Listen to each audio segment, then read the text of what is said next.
of Thailand and offer its profound sympathy to the Thai royal family and the people of Thailand.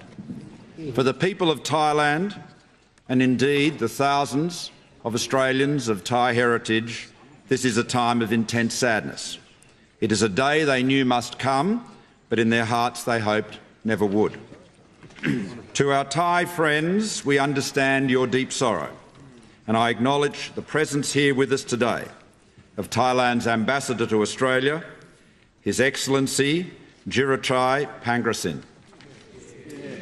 His Majesty Rama IX, the 9th monarch of the Jakhri dynasty, was crowned on the 5th of May 1950. Honourable members may reflect on the extraordinary changes in our world across those 7 decades, perhaps most spectacularly the economic transformation of Asia.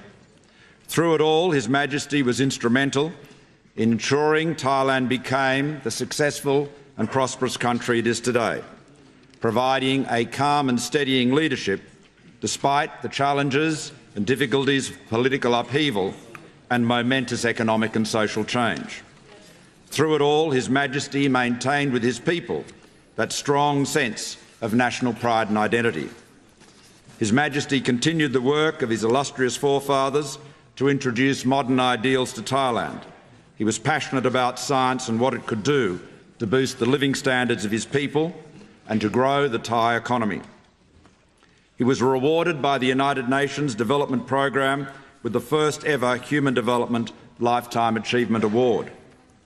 His Majesty was also a friend of Australia, and we sincerely value the deep relationship between our countries which His Majesty helped foster. In 1962, King Bhumibol and Queen Sirikit visited Australia for 18 days. The Canberra Times reported that 5,000 people went to the airport to welcome their Majesties and 7,000 more lined the route from the airport to Government House. There were already, of course, many Thai students in Canberra under the Colombo Plan. At the welcome ceremony, the RAAF band played works composed by the King, himself a keen musician and jazz aficionado. After the visit, His Majesty wrote to the government saying that he and the Queen found heartwarming the goodwill and friendship of the Australian people. That goodwill continues to this day. The royal visit inspired the formation of the first Australia-Thailand associations in Sydney and Melbourne. Our trade, historical, academic and people-to-people links are extensive. Of course, Thailand continues to be a beautiful and welcoming destination for Australian travellers. But we must not forget how we shared with the people of Thailand the tragic impact of the 2004 tsunami. 23 Australians in Thailand lost their lives in that disaster. So too did a member of the Thai royal family and, of course, many other citizens of Thailand and other countries. Together we grieved that shattering loss of family and friends. Another of the most powerful spiritual connections between our countries is the memory of Hellfire Pass and the more than 2,700 Australians who died as prisoners of war in the construction of the Thai-Burma Railway.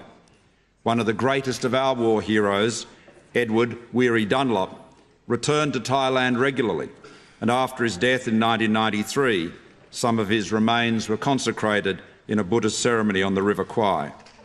His Majesty marked his great respect for Weary Dunlop only weeks before his death, when bestowing on him the Knight Grand Cross First Class of the Most Noble Order of the Royal Crown of Thailand, Thailand's most exalted order. At this time of national mourning, Mr. Speaker, I extend to the Thai royal family and the people of Thailand the condolences of the Australian government and the profound sympathy of the Australian people. The Leader of the Opposition. Thank you, Mr. Speaker. Labor joins the government in offering Australia's condolences to the people of Thailand on the death of their beloved King. For so many, the only monarch that their lives have known. For 70 years, the King of Thailand bore on his shoulders the hopes of his people, their affections and 800 years of tradition. He was a unifying force in moments of division, a calming influence in times of tension, a voice of compassion in an era of change. At the age of 23, when the young king was returning from his studies in Switzerland to take the throne, a military coup stripped the monarchy of its constitutional powers. An inauspicious start, but as some have speculated, a blessing in disguise, moving the crown above politics. It set the pattern for the next 7 decades.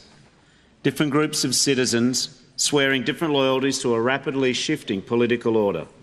But the king, commanding, enduring, universal respect. And yet there was more to this man than the stern visage and the portraits which hang in almost every shop in Thailand. One of the few journalists to ever interview the king, Dennis Gray from Associated Press, penned an obituary which spoke of the qualities and the paradoxes of the man. There was his rigid adherence to tradition and his modern informality, his severe demeanour and ready humour, the simple lifestyle and his reported status as the world's richest royal.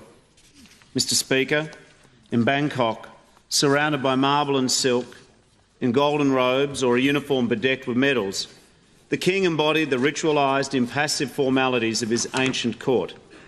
But he could also play jazz on the radio and lend his sponsorship to charity.